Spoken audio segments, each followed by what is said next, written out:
अभी मैम एक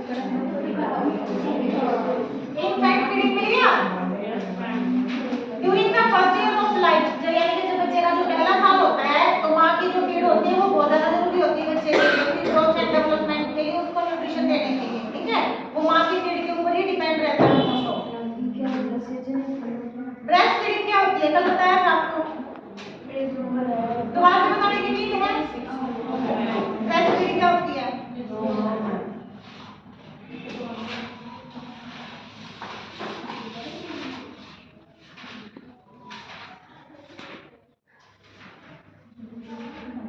इसमें पॉइंट्स दे रखे हैं ब्रेस्ट फीडिंग के, वो देख लो फिर एक बार उसमें से करवा दूंगी, इसके और उसके मिक्स करके आप बहुत बड़ा बना सकते हो, है ना। फर्स्ट पॉइंट देखो, make the mother feel close to the baby emotionally, यानी कि माँ को फील होना चाहिए कि बेबी उसके साथ कनेक्ट में है। जो ब्रेस्ट फीड होती है इमोशनली बॉन्डिंग बनाने का भी काम करती है। पता है ना छोटे बच्चे हैं जो बोलते नहीं है कुछ जानते नहीं है लेकिन फिर भी वो मदर को पहचान लेते हैं स्पेशली, है ना। क्यों? क्योंकि माँ उससे स्किन टू स्किन का कांटेक्ट ज्यादा रखती है, ब्रेस्ट फीड करवाती है, समझ गए। तो अच्छी बॉन्डिंग बनाने का भी काम करता है। सेकंड आएगा give the baby a sense of security, यानी कि बच्चे को क्या है माँ के पास सबसे ज्यादा सिक्योरिटी फील होती है, ठीक है। जब वो छोटा होता है वो तो माँ को माँ की गोद में आते ही वो चुप हो जाता है, समझे, तो सिक्योरिटी फील करता है। थर्ड आएगा सेव द मदर टाइम रिफ्रेशन, यानी कि जब हम वैसे फीड करवाते हैं आर्टिफिशियल फीडिंग देते हैं बच्चे को तो उसमें क्या होता है पहले बच्चे की निप्पल वॉश करती है, फिर उसको गर्म करना है, फिर उसको ठंडा करना है, टेम्परेचर देखना है, इससे बच्चा सो जाता है या वो रो रो के आता बावड़ा हो जाएगा तब नहीं बना है ना।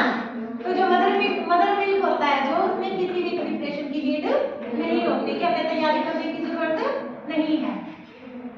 इट इज इकोनॉमिक, यानी कि इकोनॉमिक पे डिपेंड करती फ्री ऑफ कॉस्ट है, कोई चार्ज नहीं देना पड़ता, बाहर से नहीं लेके आना पड़ता, हमें परचेज भी करना पड़ता है ना।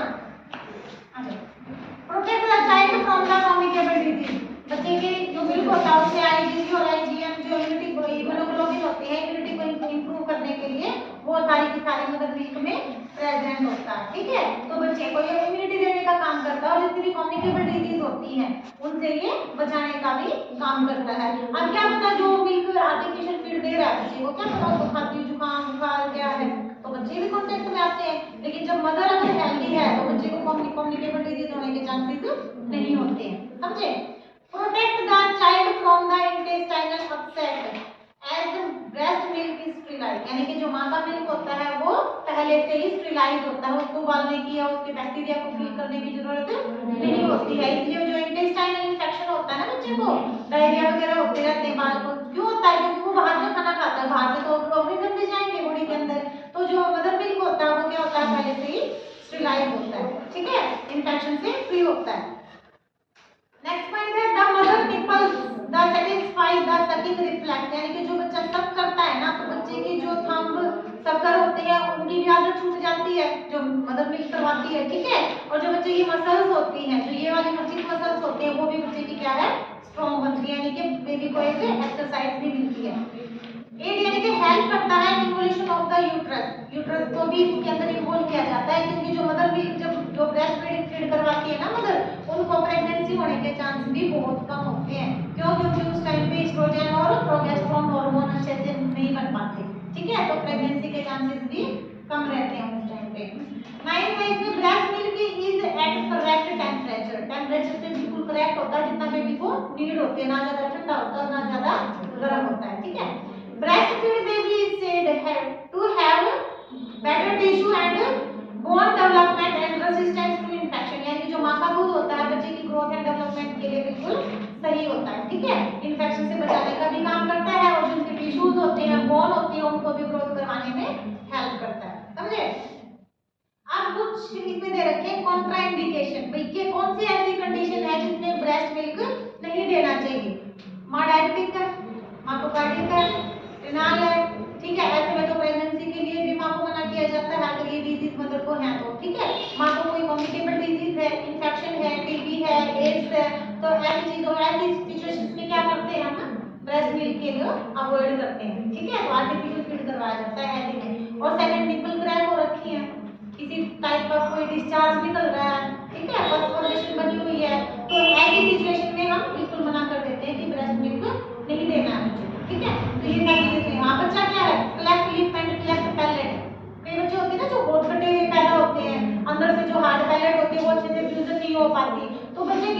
आगे वाले पार्ट में क्या होता है, थोड़ा सा गैप होता है और गैप होने की वजह से बच्चा सब नहीं कर पाता। ठीक है, तो ऐसी कंडीशन में भी क्या करेंगे, आर्टिफिशियल फीड करवाएंगे, मदर मिल्क को अवॉइड किया जाता है। समझ गए? अब इसमें देखो क्या डिजीज ऑफ ब्रेस्ट, ब्रेस्ट की कोई डिजीज है, अब सेट मींस पस फॉर्मेशन होना, यानी कि मां की ब्रेस्ट में कोई पस फॉर्मेशन बनी हुई है, या फिर मेटास्टेटिस है, कोई कैंसर फॉर्मेशन है मदर को। ठीक है, इसीलिए इन्फ्लेमेशन हो रखी है ब्रेस्ट की। समझ गए? आईडीआईएस वर्ड है ना, तो इन्फ्लेमेशन हो गई है ब्रेस्ट की, या फिर कोई कैंसर फॉर्मेशन बन गई है मदर को। सेकंड आएगा एक्टिव ट्यूबरक्लोसिस, मदर को क्या है, टीबी है, कैंसर है, कार्डियक डिजीज है, या फिर कोई कंटाजियस डिजीज यानी कि इन्फेक्शन है मदर को कोई। ठीक है, मां क्या है, अनकॉन्शियस है, भाई कोमा में है, बेहोश है, पैरालाइज है, तो ऐसी स्टेज में भी क्या करेंगे, मदर मिल्क नहीं दे सकते। ठीक है, फिर मेंटल डिजीज है मदर को, मां साइकोलॉजिकली कोई ना कोई प्रॉब्लम चल रही है मदर को, तो इसलिए मिल्क को अवॉइड करते हैं। क्या पता मदर बच्चे के ऊपर कोई हार्म अटैक कर दे, बच्चे को नुकसान हो जाए, तो इसलिए इस कंडीशन में भी बच्चे को दूर रखा जाता है मां से। ठीक है, व्हेन अनदर प्रेगनेंसी, यानी कि मां ने कोई साथ के साथ में दूसरी प्रेगनेंसी कंसीव कर ली हो, भाई उस टाइम पे भी अवॉइड करवाते हैं, क्योंकि फिर जो नेक्स्ट बेबी है उसके ऊपर भी इफेक्ट पड़ेगा और मां की हेल्थ पे भी इफेक्ट पड़ता है। ठीक है, प्रीमेच्योर बेबी, जो बच्चे टाइम से पहले पैदा हो जाते हैं वो बहुत ज्यादा वीक होते हैं, वो तक नहीं कर पाते, तो उनको कुछ टाइम के लिए अवॉइड करते हैं। ठीक है, और फिर आ गया baby with cleft lip and cleft palate, ये बच्चे की बाय बर्थ ही डिजीज होती है। ठीक है, अगर बच्चा इसे सफर कर रहा है तो उस टाइम पे भी अवॉइड करना है। समझ आ गया? Point two remember in breast feed, जब ब्रेस्ट फीड करवा रहे हैं तो कुछ ऐसे प्रिंसिपल होते हैं जो फॉलो करने होते हैं उस टाइम पे। ठीक है, फर्स्ट आएगा mother should take bath daily, मां ने अपने आप को पूरा हाइजीनिक रखना है, साफ सुथरा रखना है, डेली बाथ करना है। ठीक है, और जो भी कपड़े वगैरह होते हैं डेली चेंज करने होते हैं, जो अंडरगारमेंट्स होते हैं। ठीक है, क्योंकि इन्फेक्शन बनता है, फिर इन्फेक्शन क्या होगा, ब्रेस्ट पे आएगा, ब्रेस्ट से बच्चे के अंदर ट्रांसमिट हो जाएगा। समझ गए? सेकंड है mother should be clean breast and hand before starting, यानी कि मां ने ब्रेस्ट को क्लीन करना है अच्छे से, फीड करवाने से पहले और अच्छे से हैंड वॉश कर लेने हैं। ठीक है, mother should be clean and there should be no hurry, यानी कि मां बिल्कुल साफ सुथरी होनी चाहिए, हाइजीनिक होनी चाहिए, और हरी जल्दी भी नहीं है कि आज फटाफट मेरे को खेत में जाना है, ये काम करना है, 2 मिनट के लिए बच्चे को खिलाया और फॉर्मेलिटी की ओर निकल लिए।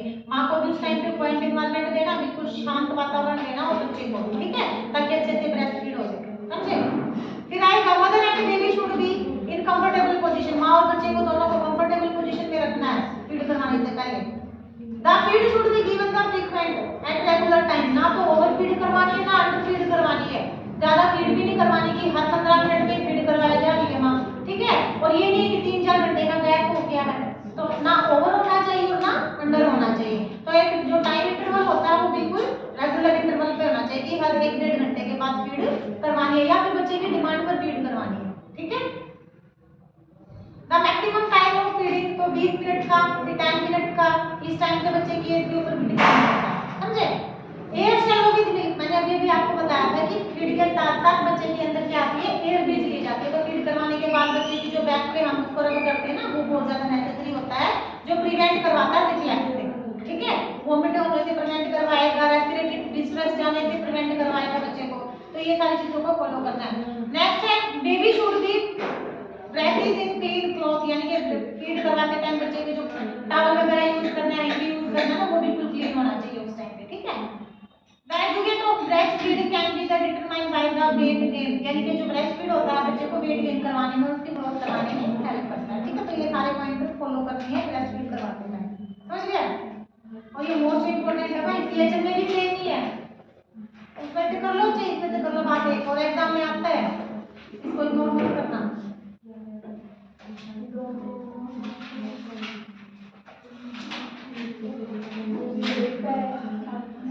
अब लास्ट है इसमें, ये क्वेश्चन छोटा सा होगा, weaning period, artificial method, artificial method वही स्टेलाइज टेक्निक यूज करनी है, हैंड वॉश करना है, जो भी बच्चे का इंटरवल मतलब सेम है। ठीक है, अब आएगा वीनिंग पीरियड क्या होता है, वीनिंग पीरियड क्या होता है बता दें, क्या होता है वीनिंग पीरियड?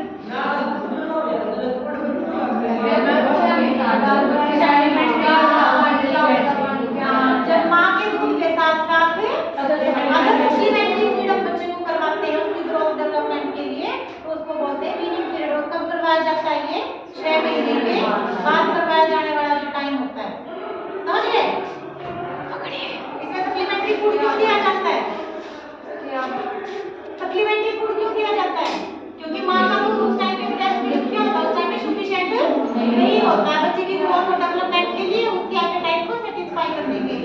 इसीलिए उसको सप्लीमेंट्री फूड देना स्टार्ट करते हैं। ठीक है, आगे समझ लेवल पर दिखा है और भी जाना है।